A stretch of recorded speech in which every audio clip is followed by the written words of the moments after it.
श्री कृष्णा दोस्तों, किशोरी क्रिएशन से मैं सपना शर्मा आप सभी का हार्दिक स्वागत करती हूँ आपके अपने चैनल में। दोस्तों, बृहस्पतिवार के दिन जो है विष्णु भगवान की पूजा की जाती है। बृहस्पति देव या गुरुदेव को जो है विद्या का देवता माना जाता है। गुरुवार के दिन बृहस्पति देव की पूजा करने से विद्या, अन्न, धन, लक्ष्मी, पुत्र व अन्य मनोवांछित फलों की प्राप्ति होती है। बृहस्पतिवार का व्रत जो है अत्यंत फलदायी है। बृहस्पतिवार का व्रत करने से जो है बृहस्पति देवता प्रसन्न होते हैं। तो बृहस्पतिवार के दिन जो है केले की पूजा की जाती है। उसमें आप चने की दाल, गुड़, मुनक्का, पीले फूल, पीले ही वस्त्र पहने तो केले की पूजा करें। उसके बाद में कथा सुने। तो आइए सुनते हैं बृहस्पतिवार की व्रत कथा। प्राचीन समय की बात है, एक बड़े नगर में जो है एक बहुत बड़ा व्यापारी रहता था। वह जहाजों में माल लदवा करके दूसरे बड़े बड़े देशों में भेजा करता था। सेठ जी जो है जिस प्रकार अधिक धन कमाते भी थे तो वह उसी प्रकार जो है दिल खोल करके दान भी करते थे। लेकिन इसके बदले में जो है सेठ जी की पत्नी अत्यंत कंजूस थी। वह किसी को एक दमड़ी तक दान में नहीं देती थी।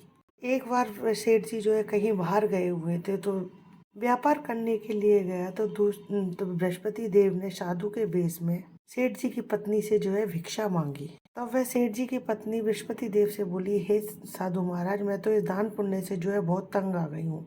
आप कोई ऐसा उपाय बताएं जिससे ये मेरा सब धन जो है समाप्त हो जाए और मैं भी जो है बड़े आराम से रह सकूं, क्योंकि मैं ये धन को लूटते हुए इस प्रकार नहीं देख सकती। तब बृहस्पति देव बोले कि हे देवी, तुम तो बहुत विचित्र हो। संतान और धन से तो कोई भी दुखी नहीं होता और तुम इन्हीं से दुखी हो रही हो।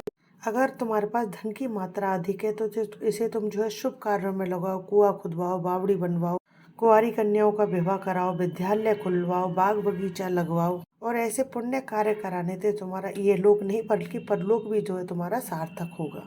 लेकिन साधु की इन बातों से जो है व्यापारी की पत्नी, सेठ जी की पत्नी जो है बिल्कुल भी खुश नहीं हुई। तब सेठ जी की पत्नी बोली कि मुझे ऐसे धन की कोई आवश्यकता नहीं है जिसे मैं किसी दूसरे को दान दूं। तब बृहस्पति देव बोले, यदि तुम्हारी ऐसी ही इच्छा है तो तुम बस एक उपाय, तुम्हारी ऐसी इच्छा है तो मैं तुम्हें जैसा बताता हूँ तुम वैसा ही करना। गुरुवार के दिन तुम घर को गोबर से लीपना, अपने बालों को पीली मिट्टी से धोना, अपने पति से हजामत बनाने को कहना, भोजन में मांस मदिरा का प्रयोग करना, कपड़े धोबी के यहाँ धुलने देना। इस प्रकार 7 बृहस्पतिवार तक करने से तुम्हारा समस्त धन नष्ट हो जाएगा। इतना कहकर साधु के रूप में बृहस्पति देव वहाँ से अंतर्ध्यान हो गए। साधु के अनुसार कई बातों को पूरा करते हुए सेठानी को केवल 3 बृहस्पतिवार ही बीते गई और व्यापारी की पत्नी जो है परलोक सिधार गई। जब व्यापारी बाहर से वापस आया तो उसने देखा कि उसका सब कुछ नष्ट हो चुका है। तो व्यापारी काम से वापस लौट कर आया दूसरे नगर से, तो उसने देखा कि उसका धन संपत्ति सब कुछ नष्ट हो चुका है। उसकी पत्नी भी परलोक सिधार गई है। तो उसने अपनी बेटी को जो है सांत्वना दी और वह दूसरे नगर में जाकर के बस गया। अब वहाँ पर वह रोजाना जंगल से लकड़ी काट कर लाता और शहर में जाकर बेचता। इस तरीके से वह व्यापारी अपना जीवन यापन करने लगा। एक दिन व्यापारी की पुत्री ने जो है अपने पिता से दही खाने की इच्छा प्रकट की, लेकिन व्यापारी के पास अपनी बेटी को दही खिलाने के लिए पैसे भी नहीं थे। व्यापारी जो है अपनी पुत्री को आश्वासन देकर जंगल में लकड़ी काटने के लिए चला गया। अब जंगल में व्यापारी एक पेड़ के नीचे बैठकर अपने पुराने दिनों को याद करके रोने लगा। उस दिन जो है बृहस्पतिवार था, तभी वहाँ बृहस्पति देव एक साधु के रूप में उस सेठ के पास आए और बोले, बृहस्पति देव व्यापारी से बोले कि हे व्यापारी, तू यहाँ पर किस चिंता में बैठा हुआ है। तब व्यापारी जो है बृहस्पति देव से बोला कि हे महाराज, आप तो अंतर्यामी, आप तो सब कुछ जानते हैं। इतना कह करके व्यापारी ने जो है अपनी कहानी सुनाई। बृहस्पति देव के चरणों में गिर करके रो पड़ा। तब बृहस्पति देव बोले व्यापारी से कि बेटा, तुम्हारी पत्नी ने जो है बृहस्पति देव का अपमान किया था, इसी कारण तुम्हारी यह दशा हुई है। अब तुम किसी भी बात की चिंता मत करो। तुम बृहस्पतिवार के दिन जो है बृहस्पति देव का पाठ करो। थोड़े से चने और गुड़ को लेकर जल के लोटे में शक्कर डाल वो अमृत और प्रसाद जो है अपने परिवार के सदस्यों तथा कथा सुनने वाले बांट दो और भगवान जो है तुम्हारा कल्याण करेंगे। जब साधु की बात सुनकर सेठ बोला कि महाराज, मुझे तो इतना भी नहीं बचता, मैं अपनी पुत्री को जो है दही लाकर दे सकूं। तब साधु बोले कि तुम अपनी लकड़ियों को लेकर शहर में जाओ और तुम्हें जो है लकड़ियों के दाम पहले से चौगने मिलेंगे, जिससे जो है तुम्हारे सभी कार्य सिद्ध हो जाएंगे। अब व्यापारी ने जंगल में से लकड़ियां काटी और उनका गुट्ठर बना करके उनको शहर की तरफ बेचने के लिए गया। उस दिन उसे और दिनों से चौगने और अच्छे दाम मिले। उस पैसों से उसने अपनी पुत्री के लिए दही लिया और गुरुवार की कथा के लिए उसने चना गुड़ ला करके कथा कही, पूजा करी बृहस्पति देव की, और प्रसाद स्वयं भी खाया और प्रसाद उसने बांटा भी। बृहस्पति देव की पूजा करते ही उसकी सभी कठिनाइयां जो है उस दिन से उसकी दूर होने लगी। लेकिन अगले बृहस्पतिवार को जो है वह बृहस्पति देव की कथा करना जो है भूल गया। अब अगले दिन जो है उस नगर के राजा ने एक बहुत बड़े भोज का यज्ञ का आयोजन किया था। उसमें सभी नगर वासियों को भोजन के लिए निमंत्रित किया था। राजा की आज्ञा के अनुसार जो है समस्त नगरवासी राजा के महल में भोजन करने के लिए गए, लेकिन व्यापारी और उसकी पुत्री जो है थोड़ी सी देर से पहुंचे। अतः उन दोनों को राजा ने अंदर ले जाकर के महल में ले जाकर के भोजन कराया। जब वे लौट कर आए तो उन्होंने देखा कि रानी का खूंटी पर टंगा हुआ हार गायब है। अब रानी को जो है व्यापारी और उसकी पुत्री पर संदेह हुआ कि इन दोनों ने ही जो है मेरा हार चुराया है। अब राजा की आज्ञा से बाप बेटी को दोनों को कारावास की कोठरी में कैद कर दिया। कैद में जो है पिता पुत्री बहुत दुखी हो और उन्होंने वहाँ पर बृहस्पति देव का स्मरण किया कि जेल खाने में जो है बृहस्पति देव प्रकट हुए और व्यापारी को उसकी गलती का एहसास कराया और उससे कहा कि गुरुवार के दिन जो है कैद खाने के दरवाजे पर तुम्हें 2 पैसे पड़े मिलेंगे, उनसे तुम चना गुड़ मुनक्का मंगा करके विधि पूर्वक बृहस्पति देव की पूजा करना और तुम्हारे सभी दुख जो है दूर हो जाएंगे। अब बृहस्पतिवार को व्यापारी को जेल खाने के दरवाजे पर 2 पैसे पड़े मिले। बाहर सड़क पर एक स्त्री जा रही थी, तब व्यापारी ने उसको बुला करके उससे गुड़ चने और मुनक्के लाने को कहा। इस पर वह स्त्री बोली कि मैं अपनी बहू के लिए गहने लेने के लिए जा रही हूँ, मेरे पास समय नहीं है।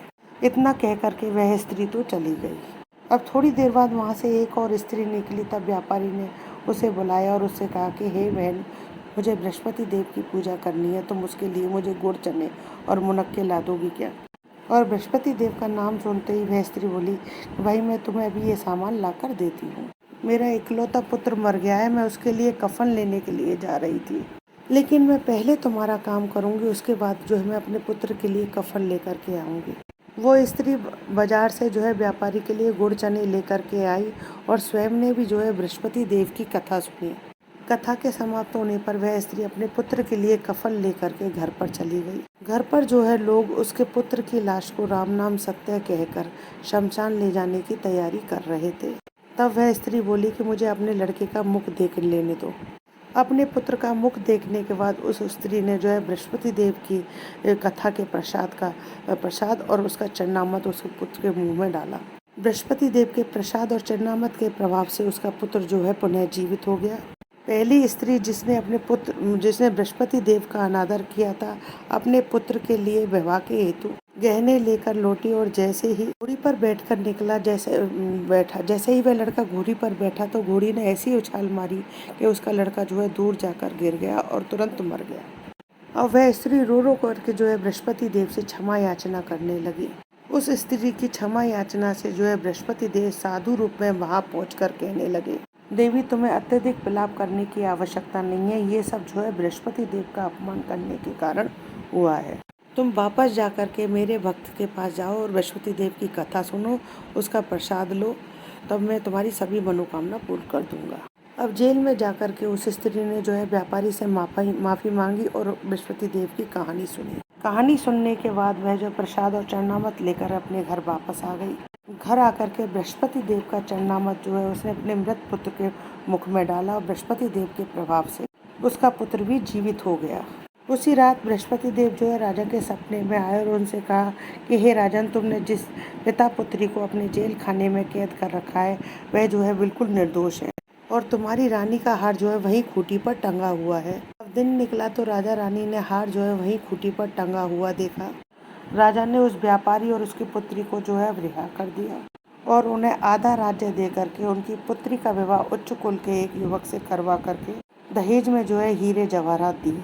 जो सच्ची श्रद्धा भक्ति के साथ में बृहस्पतिवार का व्रत करते हैं एवं कथा पढ़ते हैं, सुनते हैं, सुनाते हैं और दूसरों को सुनाते हैं, तो बृहस्पति देव जो है उनकी सभी मनोकामनाएं पूरी करते हैं और उनकी सदैव रक्षा करते हैं। सच्चे हृदय से पूरे निष्ठा भक्ति के साथ में उनका मनन करते हुए, ध्यान करते हुए बृहस्पति देव का जयकारा बोलना चाहिए। बोलो बृहस्पति भगवान की जय, बोल गुरु भगवान की जय। दोस्तों, यदि आपको मेरे ये वीडियो पसंद आए तो प्लीज़ मेरे वीडियो को ज़्यादा से ज़्यादा लाइक और शेयर करें। यदि आप मेरे चैनल पर नए हैं तो चैनल को सब्सक्राइब करना ना भूलें। पास ही में बेल आइकन को दबाएं, जिससे मेरे आने वाले हर नए वीडियो का नोटिफिकेशन आपको मिल जाए। जय श्री कृष्ण दोस्तों।